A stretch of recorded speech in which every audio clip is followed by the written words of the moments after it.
Hello and welcome dito sa EE Lectures. Bali, for today's episode, ang pag-uusapan natin is yung updated TOS, no, or yung Table of Specification para sa REE and RME board exam.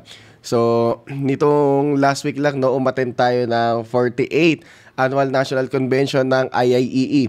So, isa sa mga naging stream ng mga seminars na inaatinan doon is yung sa Academe Forum, no? At isa sa mga naging topic doon sa Academe Forum is yung about sa updated TOS.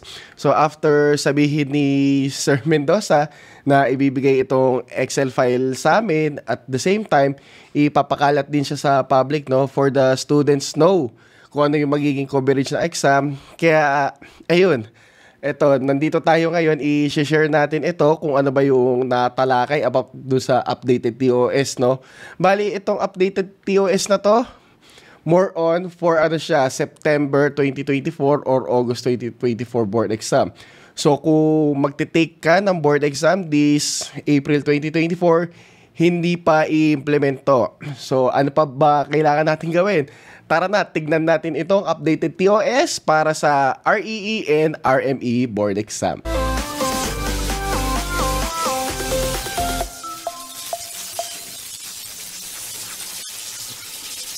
Okay, so ngayon nasa harapan natin, no, yung TOS. Ayan, Table of Specification para sa Electrical Engineering para do sa REE examination. So, bali dito meron tayong sheets para sa ESA, sa Math, tapos doon sa technical subjects para sa RME at yung PEC para dun sa RME. So, lipat muna tayo saglit sa Math and then babalik tayo dun sa EE. Okay. So, ito, no, makikita natin merong easy type which is 30% daw siya dapat ng coverage ng board exam. At yung average naman, or let's say yung moderate, is around 50%. So, easy plus moderate constitute 80%. And then, pagdating naman doon sa difficult, ayan, nasa 20% siya. So, ngayon, unahin muna natin is yung sa EE board exam, no?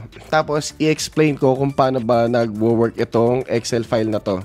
So, siguro, baka ilagay ko na lang, no, yung link para dito sa Excel file sa video description down below para kahit papano, di ba, ma-review ninyo itong TOS na to. So, take note, itong TOS na nakikita ninyo ngayon, may subject pa siya for revision.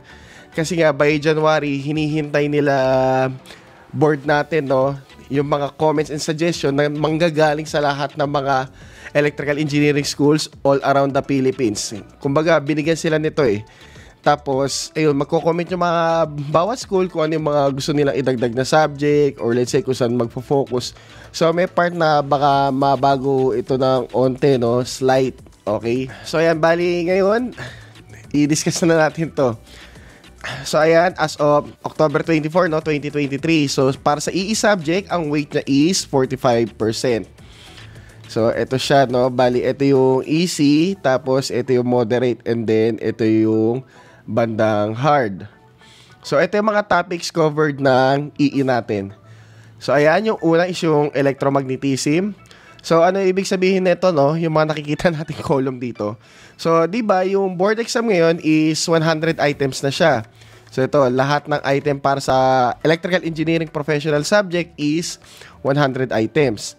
Tapos, dito natin makikita yung distribution, no, ng mga items sa bawat subject. So, ibig sabihin, doon sa darating na board exam for September 2024, kung matuloy, or August 2024, di ba, pag nag-board exam ka ng REE, ibig sabihin, expect mo na merong lalabas sa electromagnetism na 10 items.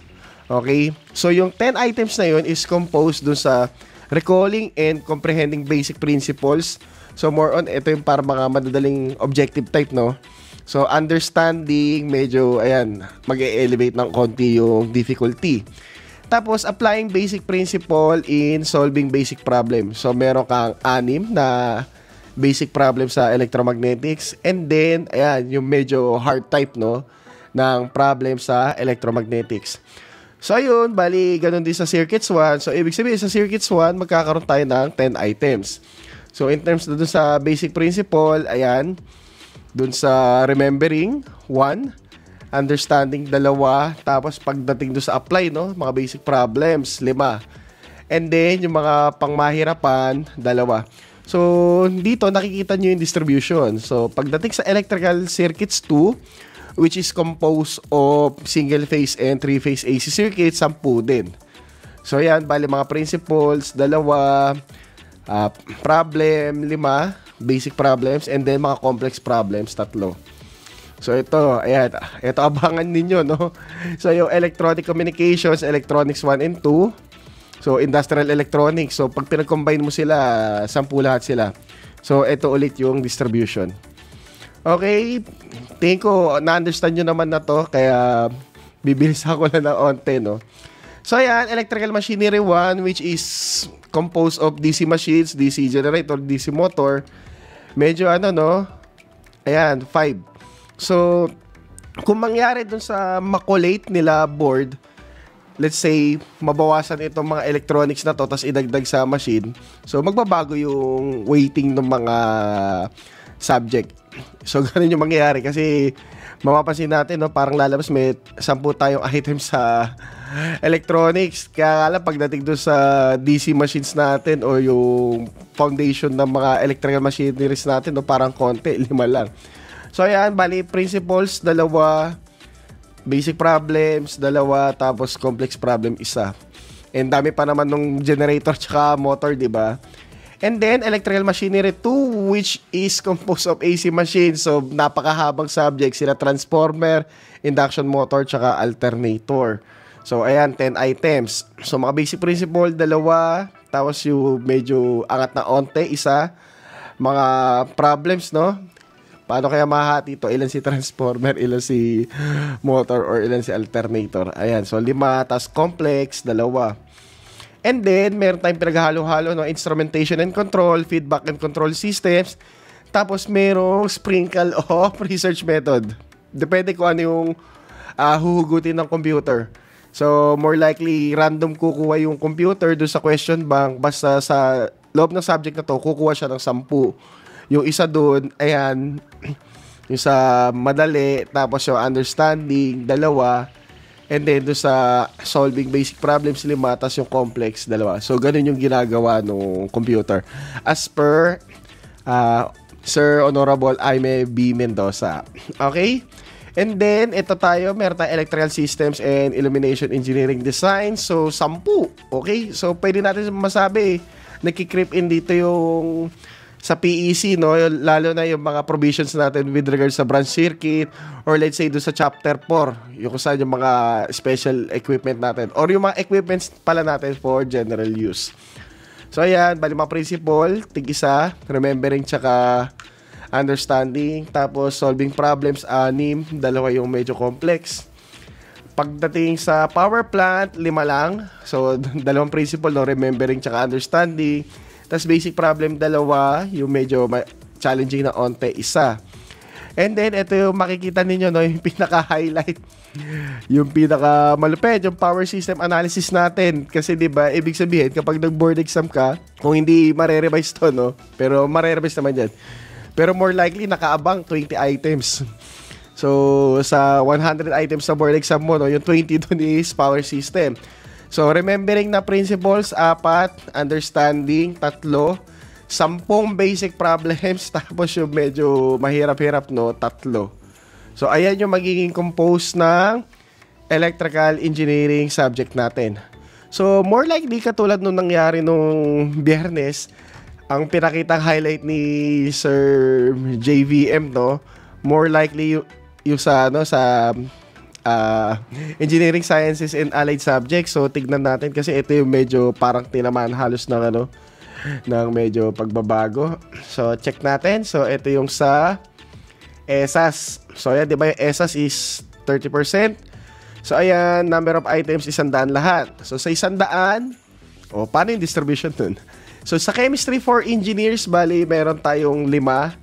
So, yung remembering tsaka understanding, mga basic principle, 1, 2, tas solving problem, 2. So, may expect kang 3 problem sa chemistry sa board exam. Yung 2 dun is madali, yung 1 dun is mapapa-challenge ka ng onte. And then, physics for engineers. So, ito medyo mabigat, 15 items. So, yung dalawa doon, remembering, understanding, tatlo, mga objective type. So, hindi basta dadadala ng reverse engineer. Kumbaga, process of elimination to. So, applying principles in basic problems, 6, tapos medyo complex na problem, 4. So, medyo mabigat yung physics, no? Since yan naman yung lumalabas na mother ng ESA subject, no? Kasi, di ba, let's say, yung thermo, yung fluid, yung mechanics, dynamics natin, tsaka strength of materials, more likely nagfo-flow dun sa physics na subject. Tsaka tandaan niyo, no, kapag bumili ka ng libro na college physics, medyo malawak yan eh. Kahit yung electromagnetics, tandaan niyo, pasok pa rin dun sa physics for engineers, kahit yung electrical circuitry is pasok pa rin sa physics for engineers. Kaya i-expect nyo yun, no? Kung nasa SS kayo, baka mamaya bigla may lumabas na related na EE subject. So, normally naman yun. Okay, tapos ito, computer programming. Bali, ayan, kaya labas ng labas si MATLAB, no? So, microprocessor systems, logic circuits, and switching theory. So, may lalabas na 15 items. So, more on remembering tsaka understanding, tig-dalawa. Wow, problem solving para sa computer natin. So, kayo na bahala dyan, guys. So, 7. Para naman doon sa complex, 4. And then, material science. So, more on, objective type to malamang eh. Environmental science and engineering. So, tig-isa sa remembering and understanding. So, malamang siguro yung mga applying principles dito, pwede pa rin siyang objective type. Pero makikita doon yung mas malupit ang pag-rationalize mo, no, kung paano sinosolve isang problem. Kasi hindi naman normally na kailangan kagad yung problem na lalabas is de calcu, no. Okay, so analyzing and solving complex problems 1. So dito malamang pwede itong objective type pero bibigyan ka ng problem. Bakit ganito gagamitin mo or what? Or let's say, no, yung comparison na nowadays yung sa silicon laban dun sa gallium nitride in terms of charging or yung pag-use ng semiconductors. So, fluid mechanics, 5. Okay? So, 5 si material science, 5 si fluid mechanics. So, basic principles as understanding, remembering, tig-isa. Basic problems, 1. Complex problem, 1. So, fundamental of deformable bodies or let's say si strength of materials, 5. Yung 2 principles doon, no, remembering tsaka understanding. Tas basic problem natin, 2. And then yung complex, 1. Basic thermodynamics. Ayan, mas kailangan lalo ng iito ngayon, lalo na kung mag-venture kayo sa career path ng isang energy engineer or let's say sa energy efficiency, no, yung para maging certified energy auditor ka or certified energy manager. So may 5 tayo. So ayan, principle na principle to, no. More on remembering 2, understanding 1, and then basic problem 1. So kung may lumabas sa thermo, mukhang madali daw siya. So ito, nako, mabigat. EE laws, codes, professional ethics. So halo-halo na Bosch and electrical standards and practices. So maraming kasama dyan si PEC at sangkatutak na mga nagsilabasa na Republic Act ngayon, no? So 20 items. So 2 remembering, 2 understanding, tas 13 dun solving basic problems. So tandaan na more likely hindi ito yung mga mathematical. Pero let's say mga situational problems. Like yung in-example ni Sir dun sa seminar namin, no? Yung kapag may umaapoy dun sa lutuan, yung kawali, di ba? Ano yung una mong gagawin? So kung nakapanood na kayo ng mga safety videos dun, di ba? Yung una mong gagawin is kumuha ng basang tela, no? Tas takpan. Hindi yung basta ibabato mo siya or whatever. So parang ganun yung lumalabas. Mga situational na objective types. Tapos, analyzing and solving complex problem, 3. And then, ito, medyo mabigat na onte, no? Bilang engineer, dapat marunong rin tayo mawak ng pera. Ayan, or kung paano natin i-manage yung cash flow. So, ayan, engineering economics, 15 items. So, in terms of principles, 2 yung remembering, 1 yung understanding. Tapos, mga basic problems, SHAM. So, yan yung mga simple interest, no? Tapos, yung mga annuities. Tapos, sa complex problems, 3. Ito na. Sa mga estudyante ko dyan sa Powerline, alam nilang favorite nila tong subject na to. Okay, Technopreneurship 101 and Management of Engineering Projects. So, may lalabas na 10 kung saan Ayan, remembering 1, understanding 1, tapos basic problems 6. So, let's say, no, kung project manager ka, ano gagawin mo kapag ganito yung nangyari? Okay, analyzing and solving complex problems 2. So, yan yung composition ng engineering science and allied subjects natin. And then, lipat na tayo sa math. So, pagdating naman sa math, ayun, na-retain pa rin sila algebra, no? Pero nabawasan na yung items nila. So, hindi pala talaga sila totally mawawala. So, meron tayong 5. So, basic principles, baka mamaya problem solving din to eh. Tapos, applying basic principles in a basic problem, 2, isa sa complex. Sa trigo, 5 din. So, principles, remembering isa, understanding isa, basic problem isa, and then medyo may kahirapan isa. Analytic geometry, 5. So, tingin ko dapat pasok na rin dito si solid. So, mapa-play dyan or solid. So, 5. Isa for remembering. Tapos, basic problem, 3. Medyo may kahirapan isa. And then, probability and statistics. So, medyo dito magkakaroon ng ng confusion para sa mga ibang students natin. So, kayo na lang makakaalam yan. Kasi mamaya, sige, wag na natin i-spoiler alert. So, ayan, si engineering data analysis. Kasi sa mga ibang students, parang lumalabas same to, no? So, parang, yan yung may pinakamaraming items na lalabas. So, more on interpretation ng data dito eh. So, parang continuation pa rin ng statistics. So, may 5 ka, principle isa, basic problem 3, complex problem isa. And then, calculus 1, let's say, differential, tapos yung calculus 2 is integral. Okay? So, 15, grabe, no? Kayak-yak ang DeepCal sa August or September. So, principles, 3 remembering, 2 understanding, basic problems, 7, tapos complex problems, 3. So, halos same sila nung sharing ni calculus 2. Ang nangyari nga lang in terms sa integral, yung remembering mo, 2 na lang, understanding 2, tapos dumami na onto yung basic problem.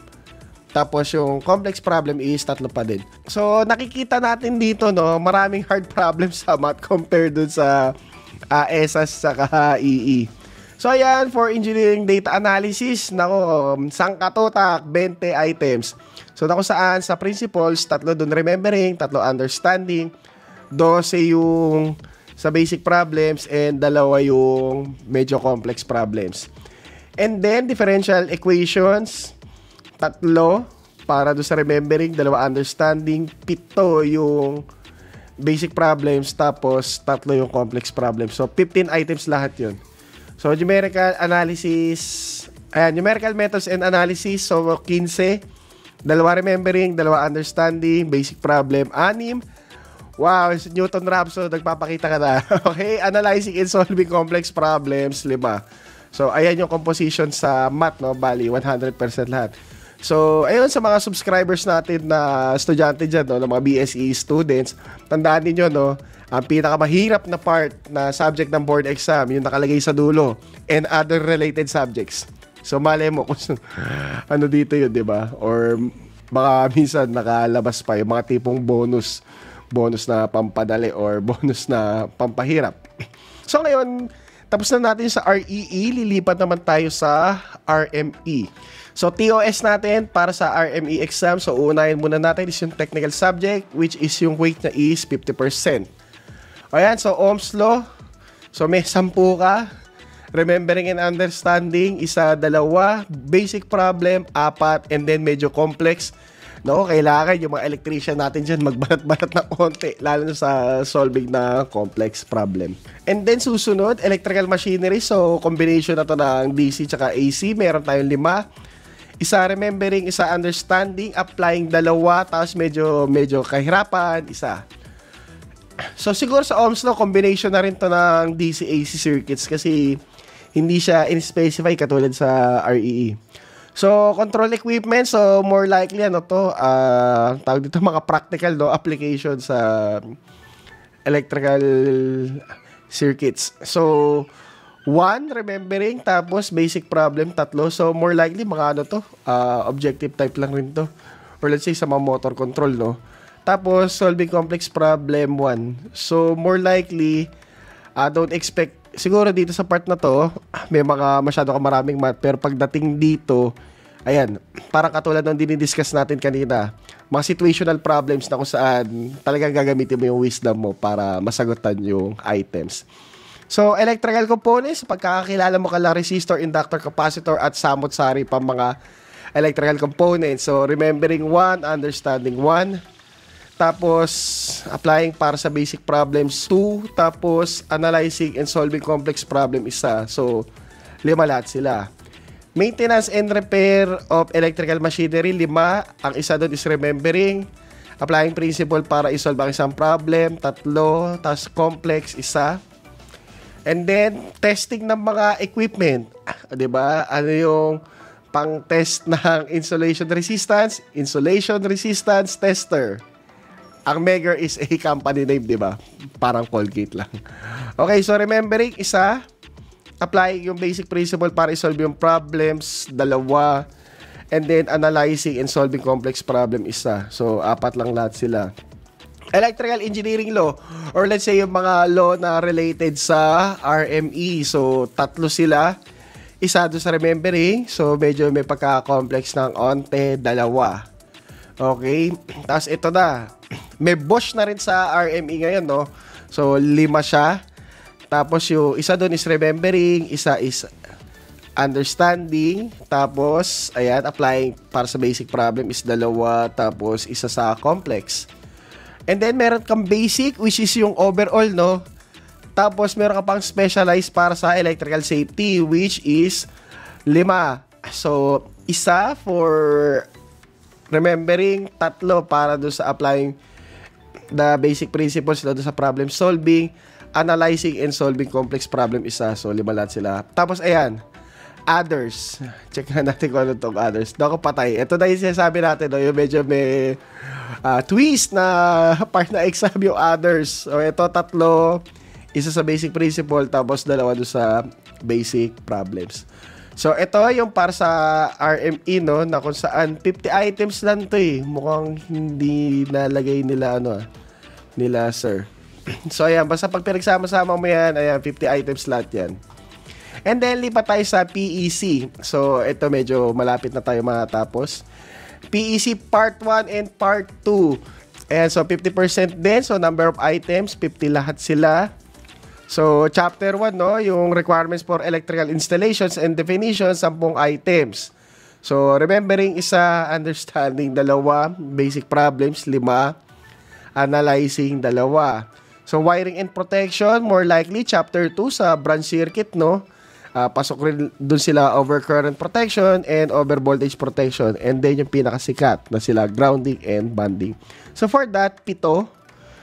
Tig-1 dun sa remembering, understanding. 3 yung applying, analyzing, complex, 2.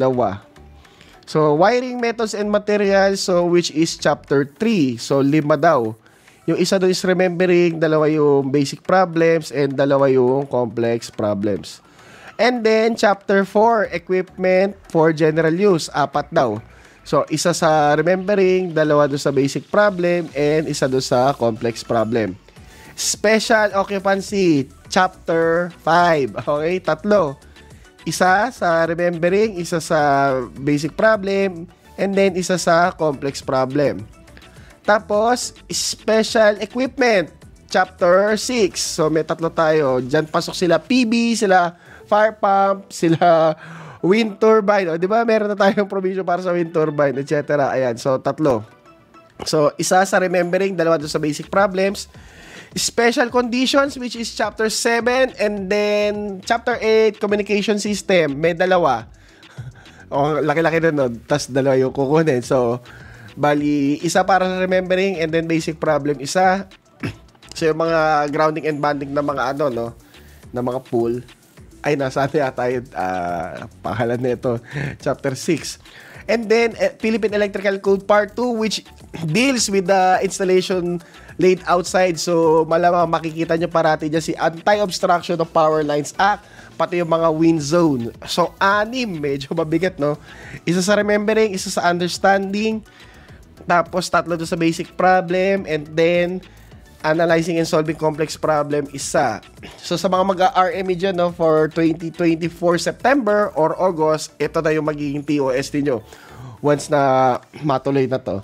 Or kung may changes dyan, kaunti lang naman. Depende do sa comments and suggestion ng mga bawat school. So safety, 7. Ano, may safety ka na do sa technical subject, may safety ka pa ulit do sa PEC. Okay, so bali, may mga safety provisions naman doon, di ba, along the way.